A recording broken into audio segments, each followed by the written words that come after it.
Very excited to talk about some early stage assets in the middle of the macro winter. It doesn't get earlier stage or smaller market cap than Crust, which is why I'm so excited about it. Here to talk about it today is the North American marketing lead for Crust. No one better to talk to. Welcome, Yuvia. Hi, thank you for having me. No, thanks for being here. Really excited to just understand these assets while there's deep value in the space, right? In crypto, it seems like the people that do well are the ones that buy when no one else is interested, right? Historically, that's how it works. So could you just give us a deep dive, high level into what Crust does and why you're excited for its future? Yeah, for sure. So Crust is a decentralized cloud storage protocol.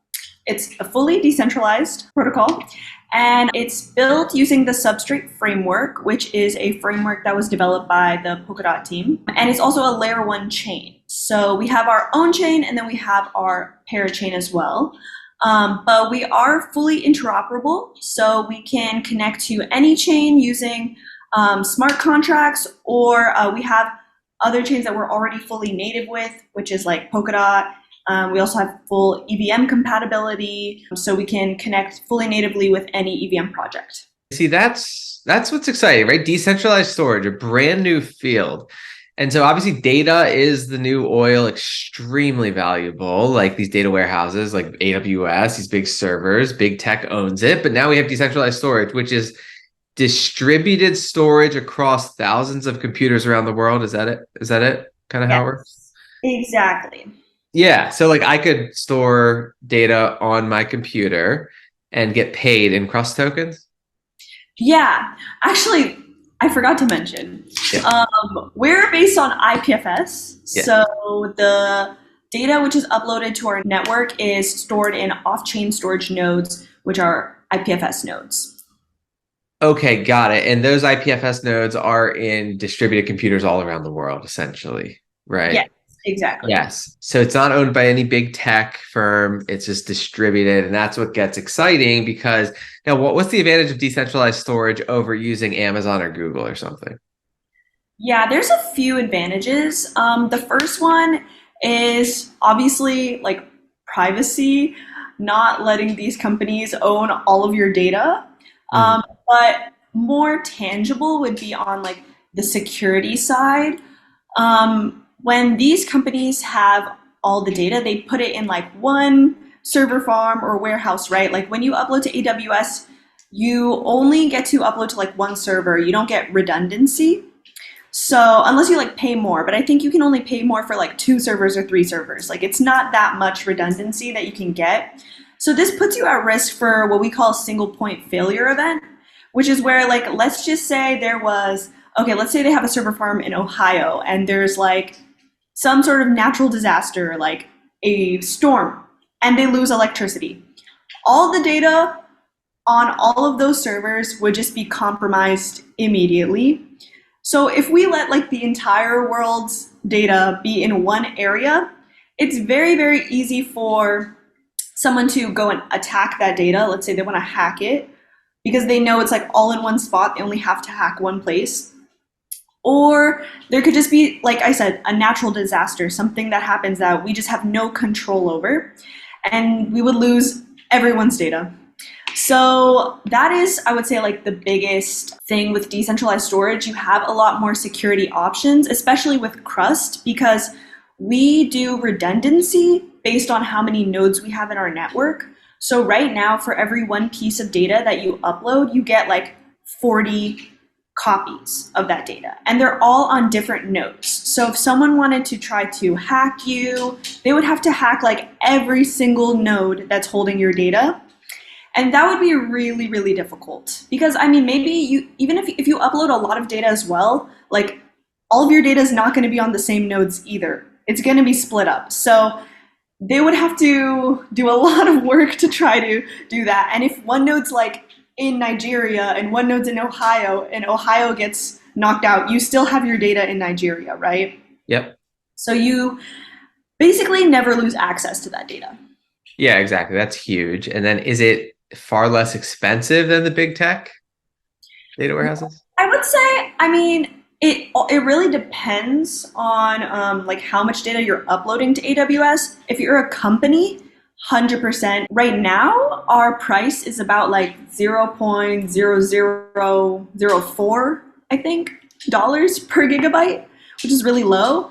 Amazon does it where it's more like a subscription, like you get a certain amount of gigabytes for like $20 a month or something. So you have to continuously pay. With us, you don't have to continuously pay. You just pay once to upload.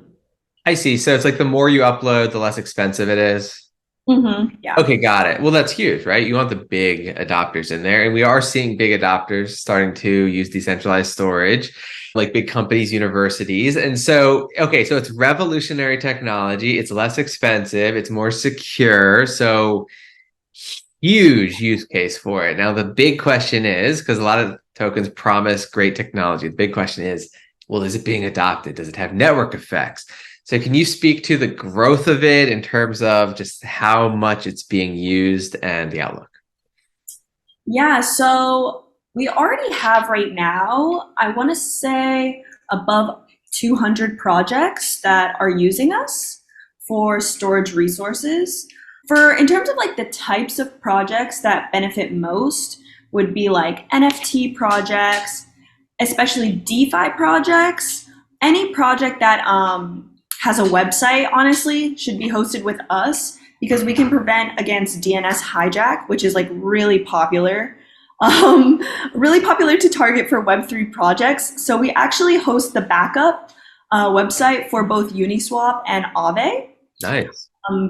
Specifically because Aave was actually attacked with a DNS hijack. And yeah, they didn't have any backup at that time. So then they were looking for a backup and then they chose us. And now they've actually been, people have attempted to hijack them, but they have their backup website that they just reroute it to. So they Nice. don't have any problems. And yeah, a project that we just actually onboarded was Apillion. I don't know if you know them. They're part of the Polkadot ecosystem, and they're kind of like a decentralized AWS slash Shopify type of website. It's like where it's like super easy, very low code to like deploy smart contracts and things like that.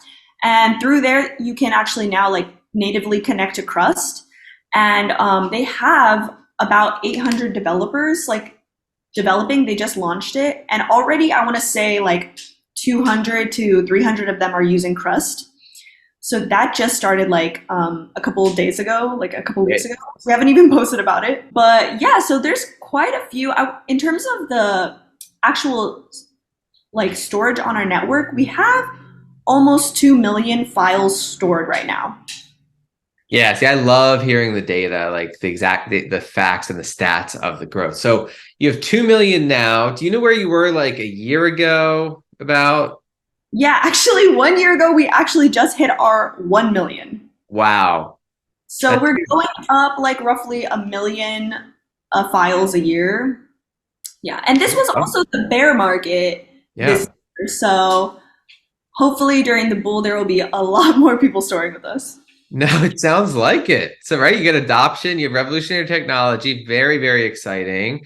We have the small market cap. And then you also, this is very interesting to me, the Polkadot parachain. You are a member of the Polkadot ecosystem. And is it true the benefits of that is that now you're interoperable seamlessly with every other member of the Polkadot ecosystem? So, yeah, so that's a huge advantage. So is Crust kind of like the decentralized storage provider of choice for the Polkadot ecosystem at this point? Is that how it's looking? Yeah, exactly. Actually, the Polkadot JS is hosted by us, which is like the Polkadot mainnet. And Wow. also, what's it called? Polkadot Files is also hosted with us, which is basically like similar to our Crust Files product, but it's within the Polkadot wallet natively. So anybody that has that wallet can like just upload some files. And then the other thing is like because it's within the mainnet, every project that has like a parachain and stuff, they can easily upload through there too. So yeah, we already have, I want to say, I don't know the exact number, but I know it's above 16 Polkadot parachains that work with us. I'm not sure about the Kusama parachains. But yeah, pretty much all of the Polkadot projects use us. Some projects don't have that much like data that they really need stored. So it just depends on what their needs are.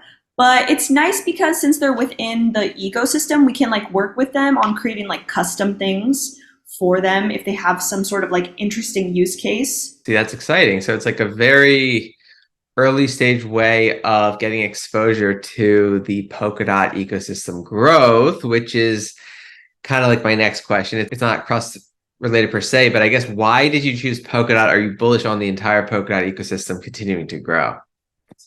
Yeah, so the original reason why we chose Polkadot is actually not for the interoperability, but actually because of the substrate framework that they built. The substrate framework is very easy to build with. You don't have to reinvent the wheel with it. Basically, how it works is like it has all these modules which are already pre-built. So you can select modules that, like, for example, governance. Why do I need to reinvent and like recode a bunch of governance modules when everybody basically uses the same governance, right? Right. So, like certain modules for just like basic stuff, we can just use those and we just focus only on what we're doing, which is different, which is the storage aspect. So that allowed us to like build really, really fast and Wow. also to like build with less devs. So that was kind of like one of the main reasons why we used it. And I feel like that's another reason why Polkadot is kind of slept on right now. Yeah. People always say like, oh, like nobody really cares. Like there's Cosmos, there's this and that, but like the substrate framework is awesome. Like even if like let's say we notice there's a problem in the code, right? We can submit a module and all the other parachains can decide to click and choose that module. And then their chain will automatically like be updated.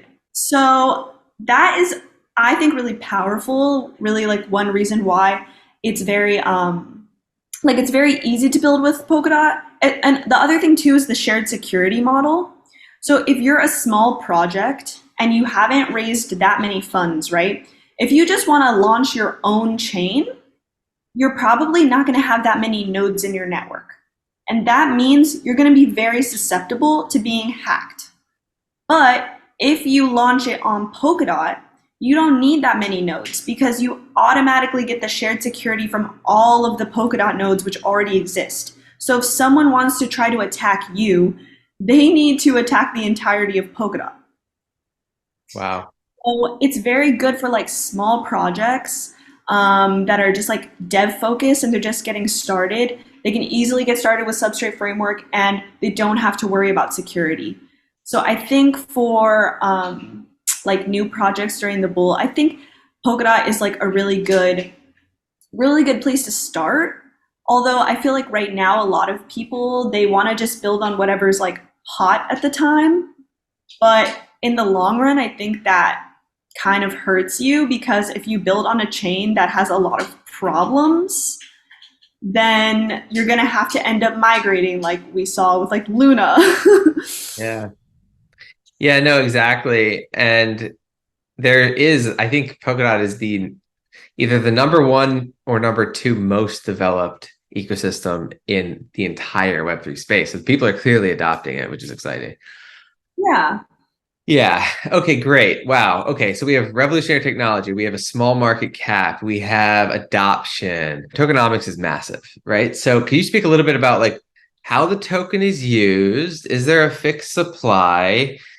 You know, is it inflationary, deflationary, all of that? Because that's a hugely important question for people wanting exposure to the ecosystem. Yeah, for sure. So for our token, right now, it hasn't been fully minted out yet. So the max supply will be at 50 million. Right now, where are we at? I think we're at 30 million right now. Yeah, something like that. We're more than 50% of the way there, which I know is like a marker for some people. But yeah, we do have inflation in our network. It helps to maintain our network and to pay our storage nodes. So there is that. And the other thing I will say is when it hits 50 million, inflation won't go away entirely. We will have inflation, but it will be at 2%, Okay. which we also actually have deflationary methods in our ecosystem. Because basically, if like some node tries to do something bad in our ecosystem, we will burn all their tokens. So this is kind of like a preventative measure to make sure there aren't bad actors in our network, and that's pretty standard for both like Filecoin and Arweave. But yeah, so when we have 2% inflation, there will also be deflation. So we will kind of like stagnate around 50 million, unless maybe there's some crazy like, I don't know, attack that happens or something. Mhm. But yeah, it should stay around 50 million. And then for what is our token used for? Right now, our token is used for buying storage. So if you want to buy storage, you need to pay with our token. And then that's for both our parachain and our mainnet.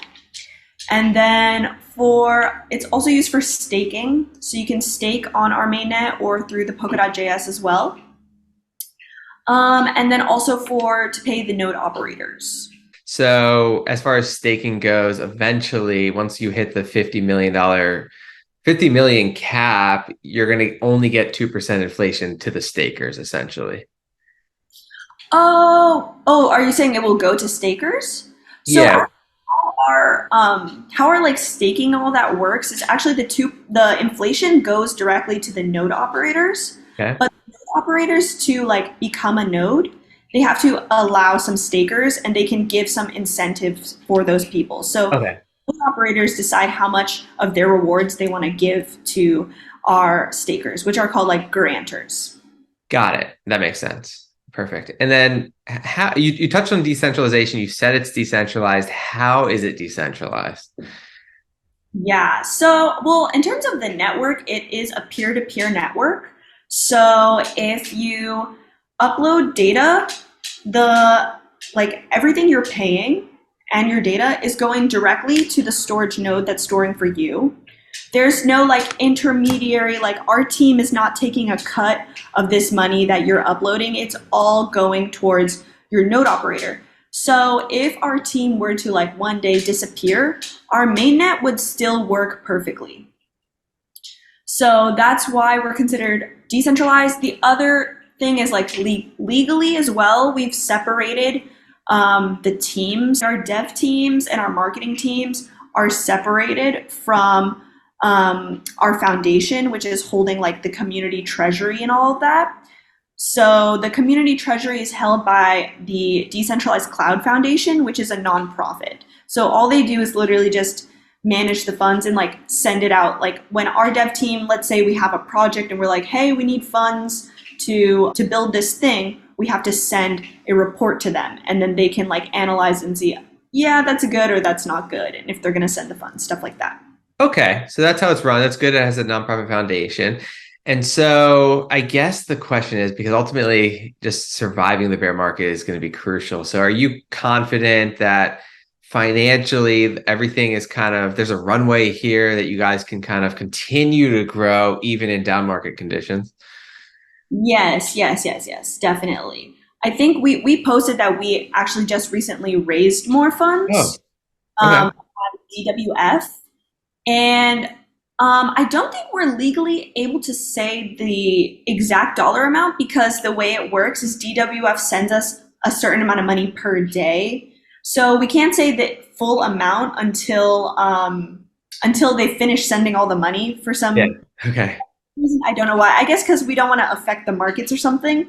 But yeah, Right. but what they told us we can say is that it's more than $1 million. So yeah, we've raised substantially during the bear, and I mean, we're an established project, so we still had a lot of funds from like previous years, and we started in 2017, so we've already survived one bear market. So I'm pretty confident that we can survive many, many more. Yeah. That's great. And then so I guess the question would be it seems like the way the price of the token appreciates is like the more the network is used, essentially, the more the demand there will be for the underlying token, and that's going to cause kind of the demand to kind of offset the supply, and that will increase the price, right? Is that how it works? Yeah, for sure. I mean, that's also kind of why our network only has 50 million tokens at the end, whereas like a lot of networks have like, I don't know, a billion tokens or 100 million. Yeah, so the more people that want to store, then the more tokens they have to buy and hold. So there is that. And the other thing would be projects as well. If like a lot of projects that host with us, they usually like hold some crew, like some CRU, because they have like constant needs. Like if they want to do stuff right, they don't want to have to constantly be going and buying. So a lot of them just like hold CRU for that reason. It's hitting on all levels, which is great. I guess the only question is sometimes you get excited about a project and then they're like, oh, well, we're going to come out with a V2 and you're going to have to migrate all your tokens. And it's like a huge pain. So are you guys confident that it's like the code is set? We don't have to worry about some sort of migration in the future or anything? Yeah, I mean, our project's pretty old, like in terms of blockchain. It's Right. old Right. Web2 businesses. But like for our mainnet, yes, we may in the future update some more security methods, but I don't think it would require for everybody to migrate their tokens. It wouldn't have any effect on the tokens really. It would Yeah. just mostly to help our storage nodes. Got it. Okay. See, that's super. Another just exciting point about this early stage project. So then, with all that said, I think you painted a pretty clear picture about what's going on. Is there anything else we missed that you want to share? And if not, where can people go to learn more about this project? Yeah, I guess I would share if you guys want to check out our new product that we launched, which is called Crust Cloud. And it basically tokenizes space on IPFS. So basically, like you can get a NFT that's worth like 10 gigabytes to 100 gigabytes, depends on what you want, storage on IPFS. And those nodes will always be available just for you. And what that does is it basically increases the speed of upload since those nodes are only for you and not for other people. You won't be competing for storage. And you pay for the storage in advance, and you can have those nodes actually permanently if you want. You can choose permanent storage in this option. So we now have the permanent storage, and yeah, it's a really cool project. The other thing is you can also transfer your data. So like let's say you have like a 10 gigabyte and you upload like 10 songs that you made and you want to sell those songs, you can actually sell the NFT and then those people would get all those songs. Nice. Is there a computing power component to this? Because I know there are projects that sell computing power, not just storage. Is there any? I know, does IPFS do any computing power selling or no? Is it all just storage? PFS does not do computing power right now. Okay. That's why we don't. Okay. Um, but I believe in the future is possible. So maybe in like 2 to 3 years, we could definitely try it. And we actually did research it before, but yeah, right now IPFS can't really handle it Yeah. because the nodes in IPFS are like, the requirements are not that high to be a node. So you can have like a smaller computer and computing power takes a little bit more. It takes like more power. So yeah, I think right now it's not possible, but maybe in the future it would be. Yeah. Yeah, and I know Polkadot's upgrading to kind of be a computing power provider, right? With the cores, they're trying to be the ubiquitous computer. So maybe their parachains will get access to that. And then you could provide computing power to other projects via it. Who knows? But it seems like that's where Web3 is going, like being full cloud infrastructure services. Right. Well, also the other thing too is like there's a lot of these projects which are combining all the aspects of these other projects, right? Like I mentioned, Apillion, they're kind of like a one-stop shop for what you want to do. So like they connect to us, they also connect to Fala, which is cloud computing in Polkadot. Ah, So you can use us both at the same time through their platform. right. And that's the benefit of being a parachain. Perfect. So, oh yeah. So where can people go to learn more about this project? You can check out our website, which is crust.network, or you can also check out our Twitter, which is just Crust Network. And we also have like a lot of programs for community members to join. So you can check out Crust Community on Twitter also. We're always posting like if we have bounties or if we have like quests on Zealy that people can complete. If you want to like win your first crew instead of buying some, you can go there.